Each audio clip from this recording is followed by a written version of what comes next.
Yes, as we continue our exposés, we come with another special opening of eyes of people who have been tormented to see the very demons tormenting them that they could not see before. Now, Nigeria we live in is like a huge pyramid with granite deckings in which there's an apex, there's a peak, there's a top to it, and it's in 5 layers. There's also a bottom to it, in which the people are the base of that pyramid in their quagmire. And so we have a command and control structure that was designed to be so. And when I say this, I say it because we have the documents of proof. The documents we got by all means, the way WikiLeaks used to get its documents from the British archives, which our fathers didn't see, didn't know. I happen to have been eyeball to eyeball with those who went to negotiate our independence at the beginning of this whole thing that is now being implemented, being enforced, the consensus we have built. Enohoro, for instance, Hope Harriman, for instance, those who actually went to those discussions we've been hearing about, they didn't know about all of the things the British concealed in the background. So we've come today as part of the Enlightenment series that will prepare you for the joint jailbreak that we are, mobilizing for. The prison gate is already shattered. The prison walls are compromised.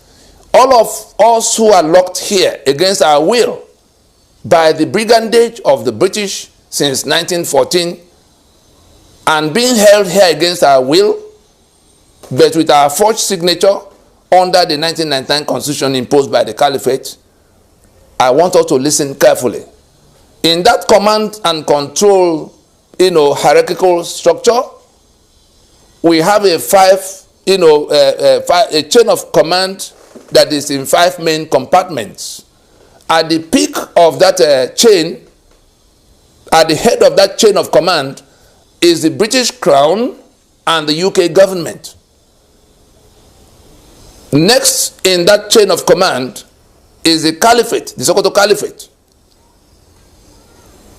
Down from that is the Constitution of Nigeria as dictated by the first 2, by the Caliphate in consultation with the British Crown and government of the UK.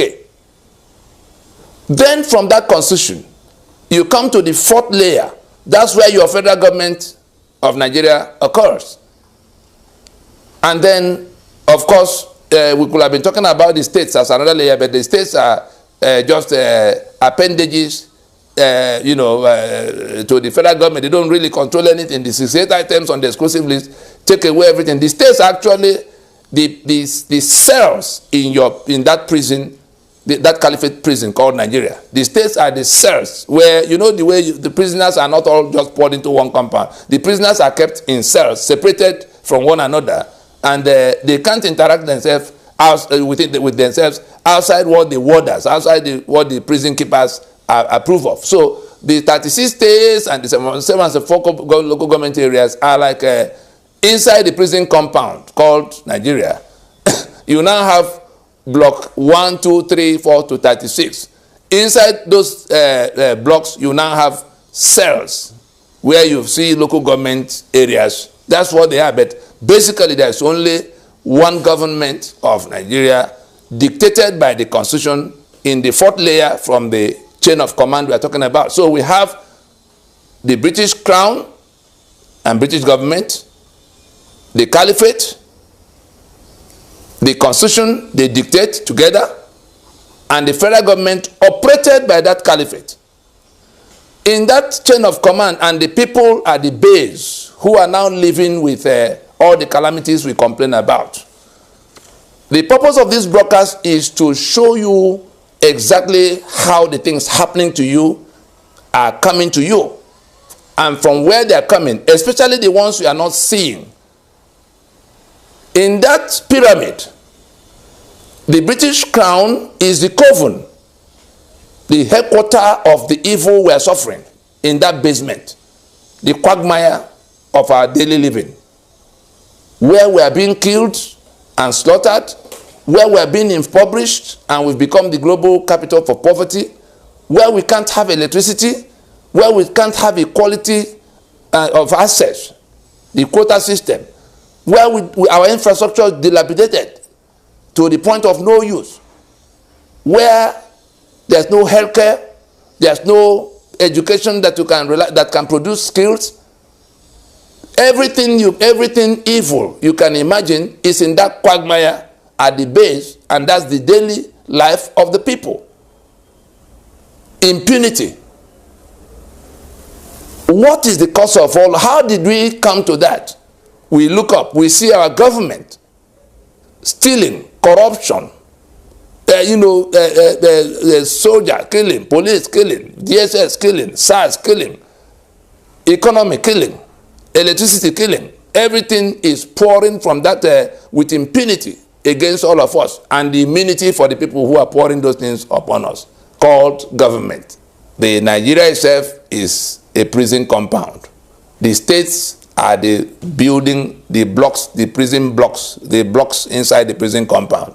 The local government areas are the cells in the blocks. In that order, but there's only one prison compound, and the occupants, the people, with the chains that is, on their legs, and the shackles in their hands, which is where they begin to see poverty, they begin to see insecurity, they begin to see inequality, they begin to see all kinds of lacks and dysfunctional society. No electricity. Everything they try to do is, like rain falling on them. Now that government they see, basically the federal government that in the 68 items of exclusive list are the ones dishing out this lack of electricity, lack of petroleum, lack of accountability, corruption, impunity, all the things we see in the surface, and the people doing it. That's the government is the one we see. But that's how far most of our people can see. You come to the layer above that government, and to which that government cannot dictate, because in that pyramid, the ones on the ground cannot dictate, cannot speak, cannot even converse with the ones above. The government is, unreachable. Is at another level that we can't go to quarrel with or just say, let us discuss. No, they are above us. Above that level of the government is where you find the Constitution. Constitution 1999. Now let me tell you, that Constitution dictates all of what you see government doing against you. Whether it's corruption, I can tell you the specific sections of that Constitution that creates corruption and protects the beneficiaries of corruption. If you doubt me, go to section 6, subsection 6C of the 1999 Constitution, and you will see that all of what is due to you as citizen of Nigeria that sells 3 million barrels of crude oil every day, everything that is due to you, including your welfare and security, that is supposed to, that you have been told is the principal duty of government to you, your own share of that social contract, what are those things that the government has to do for you, is all written out beautifully in chapter 2 of the Constitution of Nigeria. But section 6, subsection 6C, nullifies it. So in black and white, what it means, you can challenge the lawyers you see, and if anybody tells you any other thing, tell that such a person that Tony Nadi says he is, mediocre. He doesn't know what he's talking about.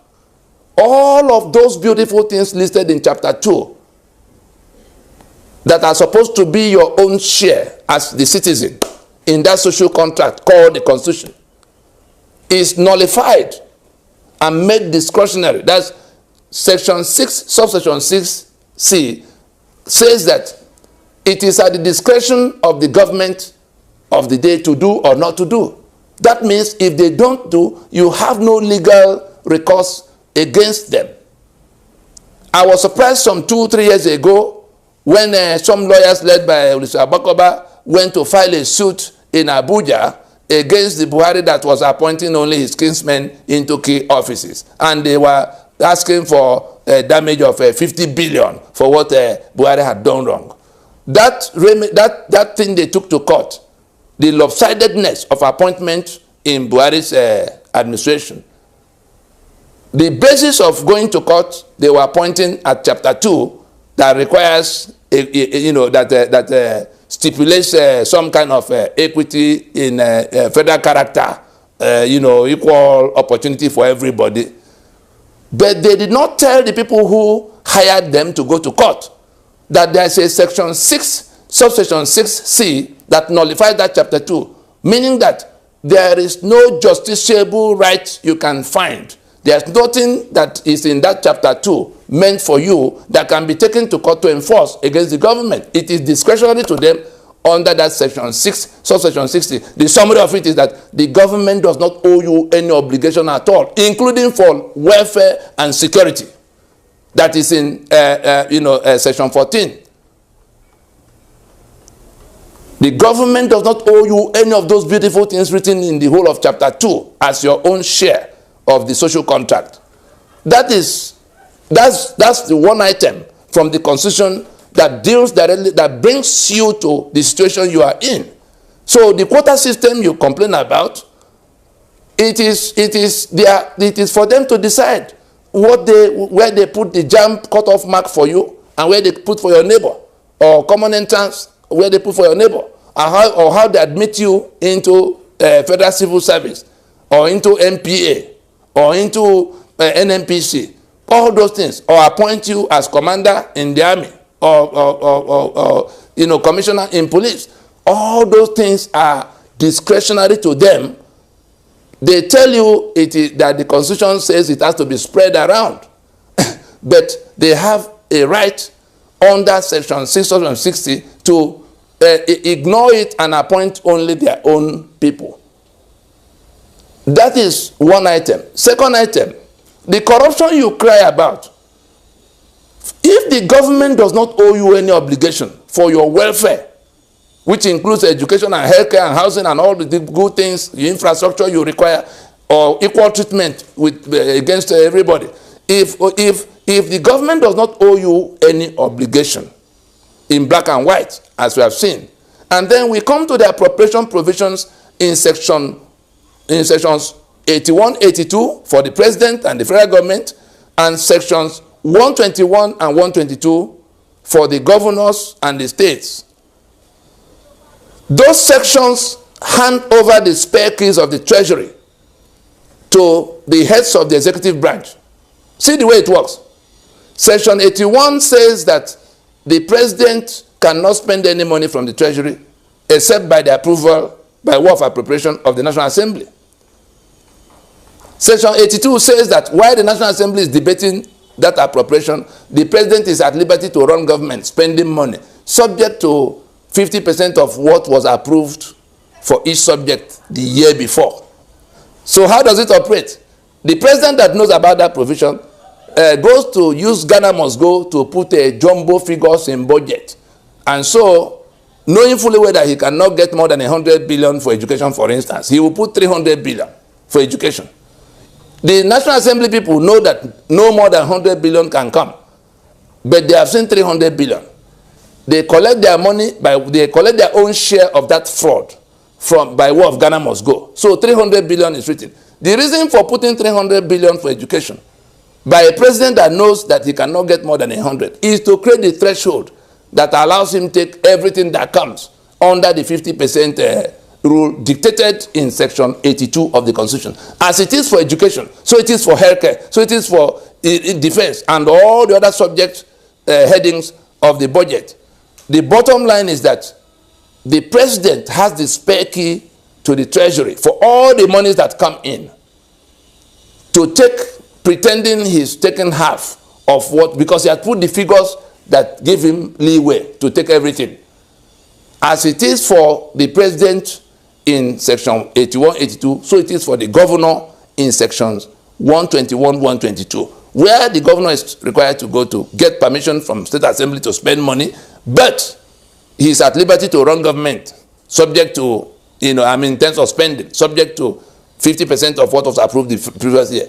In the states again, Ghana must go, figures, jumbo figures, and therefore spare key to take everything in treasury. That's how we came to this monumental corruption you see, in which everything that is budgeted ends up in private pockets of those who head the executive branches, both at the federal and at the state. Then you come to section 308 that gives them absolute immunity. And so you can't question them no matter what you see them doing while they're in office. The day they are leaving office, the people they put to replace them are people who will go to prison if any investigation should occur at all. Go and look at it. And so you have this constitution that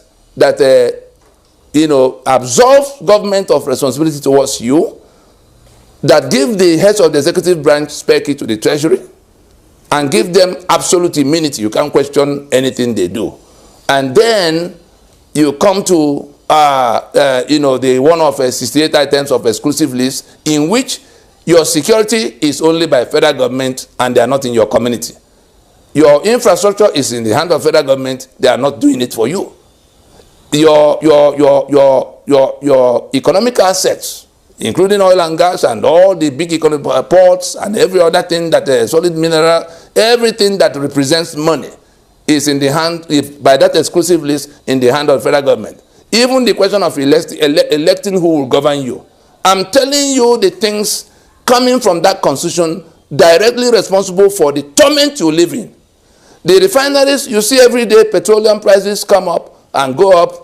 The refineries are on that exclusive list. Until that constitution goes down, none of these things will change. Your security can only get worse. The infrastructure will get worse. If anybody tells you he's going to bring electricity for you with that constitution still standing, that person is telling you lies, because the electricity generation and transmission is in the hand of the federal government. Now they say they've done amendment that put it on the concurrent list. How does it work? The federal government still have superintendents. The federal government can still override the states if they have an interest, because you can only do those things where the national grid does not cover. I don't know what they've changed in it now, but I'm telling you that the electricity you don't have is on account of that constitution. The roads that are not there is on account of that constitution. The railways that were not there is on account of that constitution. The refineries that are now, we are now buying from international, for a country that produces 3 million barrels of crude oil, for goodness sake. What, the 300 million, 3 million barrels of crude oil every day, selling to the international. Why can't we process the less than 10% we require for local consumption? It is because refineries are on that exclusively. Only the federal government can, and you can see the only one they have chosen amongst all is the Dangote to come and refine what they cannot refine and give to all of us, selling to us at international prices. They've already invested $2 billion of our collective money into the private business of Dangote. Having allotted the limestone of Benue to that same Dangote to become Africa's richest man producing cement, whereas Benue can take that cement and find whoever will process it with them and sell together. Lagos can run their port and make their 2 trillion in 1 year from that port. Those who own oil and gas can invite the people who have the technology to come and mine and pay royalty or taxes as we may agree. That is what a federation is supposed to be. So everything you lament about, including who will govern you, people sit in Abuja in the name of INEC, and whatever they process is what you get. If they leave you with a choice of you choose between armed robber or assassin or ritualist, those are the only candidates you have. Go and see the kind of people they process. And then you have, that's what you get as governor. That's what you get as government. It is that constitution that did all of that in that exclusively. So that is what is coming, that is what is dictating what your government is doing, the constitution. That is the layer 3 coming from the top, we've seen the bottom layer, we've seen the next layer, we've now seen what is coming from the third layer, the constitution, in that pyramid. We go one step further. The operators of that constitution, the ones who dictated what is inside that constitution, and who are the operators of that constitution, which you see as government down the road, is the caliphate. That caliphate is a power higher than that constitution, which is why they are urinating on that constitution as they are in power now. All of you can see it, that there's nothing you can hold them to in that constitution. They dictated what was in it when it was written, and they are operating it in the way they choose. It is that caliphate that has appointed the heads of all the arms-bearing agencies of government. They are the ones you don't see, but that is where they are. It's them that will appoint the head of NNPC, the head of MPA, the head of customs, all the revenue-generating agencies in the country. They are the ones who will appoint one of them, or whoever they have processed and found fit for their purpose. It doesn't matter what all of you are thinking. But take this map and look at who is manning all of those key points of the economy. Who is manning all of those key points of security? Who is manning all the key points of opportunity in the land? Licensing for this and that. So it is that caliphate that is operating that constitution. And they are not accountable to you. In consultation with their principal up, the Coven, the British Crown and the British government. That's the only one they have to defer to. And so we have now from that caliphate, the peak of the pyramid, the command, the control room of that command and control structure that goes all the way down to where you are suffering. And what you find there is the British Crown and the British government. Are you now surprised why your president, Buhari, practically comes to work from London? Are you surprised that they are summoning all of your candidates for election to come to Chatham House, which is like the front desk of that Coven that has its inner chambers in Buckingham Palace, with number 10 Downing Street as the front office. Chatham House is the front desk in that front office. Peter Obi had been summoned there. We hear from the grapevine that Jonathan had to go there again because of the talk about how he can become candidate for all of them. Look at the pyramid again. What you see is from the top, the Coven, the principalities, that's the caliphate. The powers, that's the constitution they dictate. And the demons, the government you see. Every other thing you see of the governor, council chairman, and all the people tormenting you in your neighborhood are like familiar spirits in that order of evil. And so that is the Nigeria you are in. The reason we had to open all this up for you to see is that anything that will change your situation for electricity or for security or for equal opportunity, all the things you've been struggling to have changed in your life, nothing will change except that connecting rod called the Constitution, by which this unseen principalities and in the Coven, the principalities in conjunction with the Coven from where everything is settled, are holding you hostage by the instrumentality of the powers they dictate into the Constitution, imposing a government and the rules of governance that you had no contribution to. That's how they got to seizing the keys to the spare keys to the treasury and giving themselves immunity and putting 68 items in the exclusive list. In that pyramid, nobody talks upwards. Everything, command and control. The caliphate does not argue with the crown. The crown dictates to the caliphate dictates, consulting with the crown, the contents of the constitution. Coming down, the constitution dictates what your government does, and you are at the bottom, receiving all of what flows from the top that now represents the quagmire you live in. I think we have we can now see more clearly. We then invite you to please dress back from whatever you were thinking before. Elections will not solve this problem. You can see you are trapped in a forest of 1,000 demons. You can see you are trapped at the bottom of a huge cage with many layers.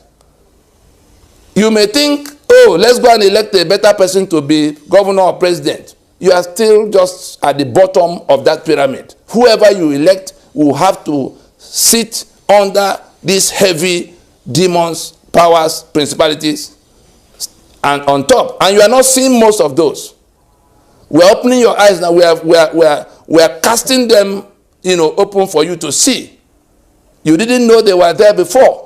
You can now see what their roles are in the things you are suffering where you are. So what the NINAS intervention represents is a dismantling of that pyramid to free you from the shackles, to dismantle that prison represented by that constitution and the cells you are in the quagmire you live in.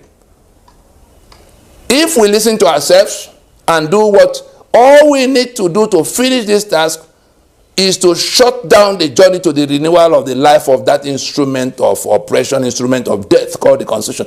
The election of 2023 is one in which if we want to be free from bondage, we must stop those merchants, those political merchants from our paths going to that election. If we want to plunge deeper into our damnation, into our bondage, into our enslavement, we can then go to that election and renew the life of that constitution. Those are the choices we have to make. The caliphate is struggling to take us to that election to save the life of that constitution. We must strive to save ourselves by blocking that voyage. If we block that voyage, we are free. If we refuse to block that voyage and we allow a few unthinking political merchants from the South and Middle Belt to drag us to that place where the caliphate wants to take, that slaughter that the caliphate wants to take us to, it will be our fault. I think we can stop there.